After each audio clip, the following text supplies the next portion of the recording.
Hello viewers, welcome to my channel and thank you for subscribing and watching the videos. इस video में central कॉनिकॉइड्स को discuss करेंगे। तो जैसे कि एनालिटिक ज्योमेट्री में 3 डायमेंशंस में 3D में फर्स्ट डिग्री की इक्वेशन XYZ में रिप्रेजेंट करें तो वो प्लेन सरफेस को रिप्रेजेंट करती है। इसी तरह अगर हम एनालिटिकल ज्योमेट्री में 3D में सेकंड डिग्री की इक्वेशन XYZ में रिप्रेजेंट करें तो वो कॉनिकॉइड और एक क्वाड्रेटिक सरफेस कहलाती है, जिसकी इक्वेशन दी गई है यहाँ। और यहाँ 10 ABCFGHUVWD ये 10 कांस्टेंट्स हैं, 9 इफेक्टिव कांस्टेंट्स हैं। तो जो कॉनिकॉइड की इक्वेशन है वो 9 पॉइंट से पास होगी, 9 कंडीशंस होंगी and at a time 4 constants coplanar नहीं होने चाहिए। जो standard form ax square plus by square plus cz square is equal to 1 है, वो सेंट्रल कॉनिकॉइड कहलाती है।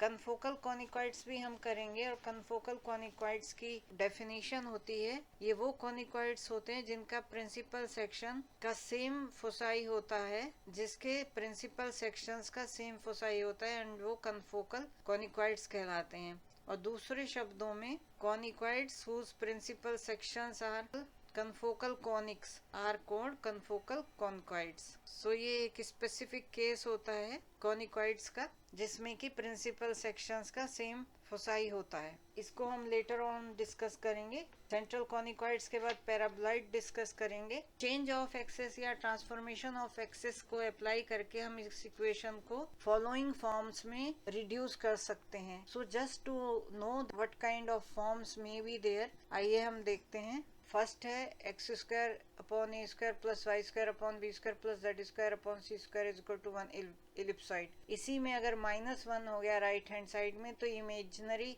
इलिप्सॉइड हो गया। अगर Z square upon C square का माइनस साइन हो गया इलिप्सॉइड की इक्वेशन में तो ये हाइपरबोलाइड ऑफ 1 शीट हो गया। Then we have hyperboloid of 2 sheets. इसमें वाई वाला टर्म जो कि Y square upon B square and Z square upon C square दोनों की कोफिशिएंट्स -1 है, ये हाइपरबोलाइड ऑफ 2 शीट्स है। देन अगर ये राइट हैंड साइड इलिप्सॉइड में 0 हो गई तो ये इमेजिनरी कोन हो गया and minus Z square upon C square है, ये इज इक्वल टू 0 तो कोन की इक्वेशन है। Then X square upon A square plus Y square upon B square is equal to 2z upon C, elliptic paraboloid है। then if this is minus then this hyperbolic paraboloid x square upon a square plus y square upon b square is equal to 1 elliptic cylinder।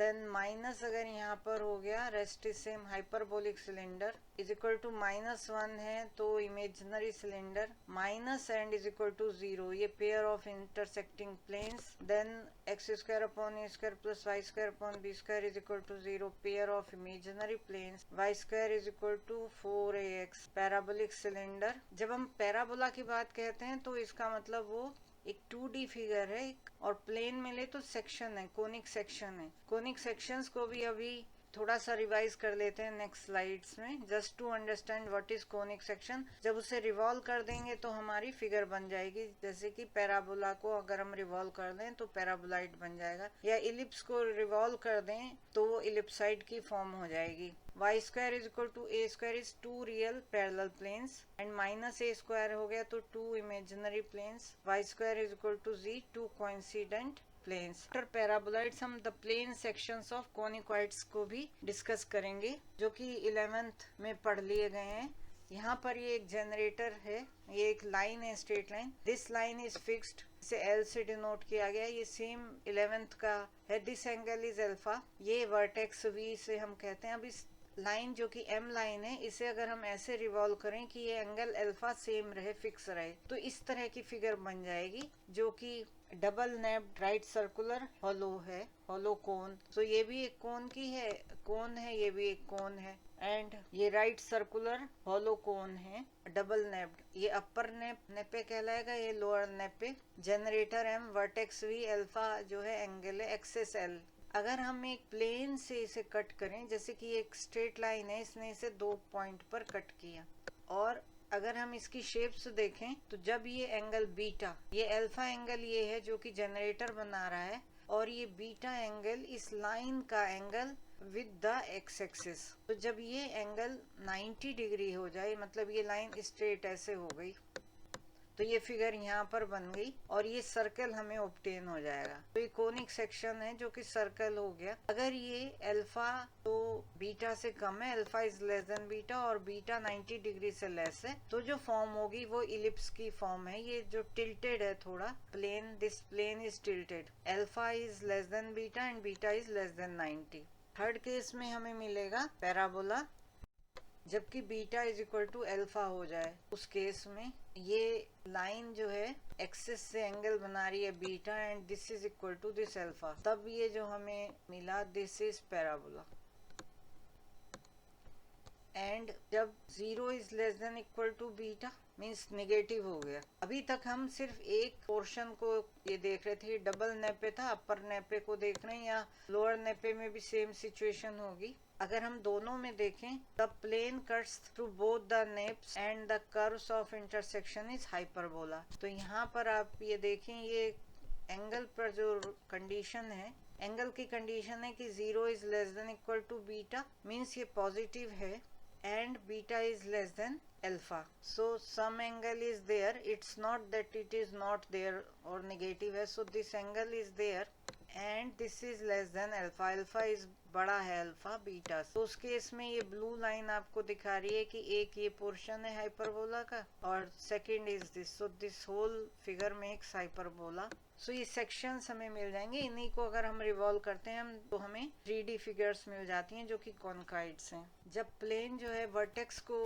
Cut कर रहा है, straight है, लेकिन एक condition साथ में that alpha is less than beta and beta is less than equal to 90, तो ये जो पॉइंट है ये हमें एक पॉइंट मिलेगा, सेक्शन जो है पॉइंट है। जब beta is equal to alpha है तभी हमें स्ट्रेट लाइन मिली जो कि जनरेटर से कोइंसाइड कर रही है। अगर ये सिचुएशन है 0 is less than equal to beta which is less than alpha, तब हमें जो सेक्शन है वो पेयर ऑफ इंटरसेक्टिंग सेक्शन जो है pair of intersecting straight lines होगी। तो इसमें अगर ये फिगर देखें तो this is a straight line, this is a straight line, this is one straight line, second straight line, और ये intersecting straight lines हैं।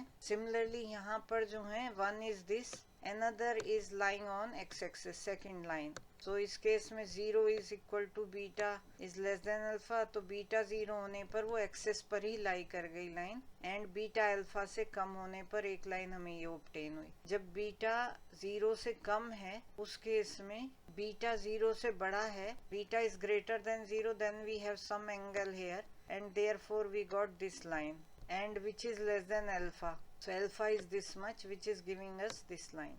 तो इंटरसेक्टिंग लाइंस में जो कि degenerated case of hyperbola. So ये थोड़ा सा ब्रीफ अबाउट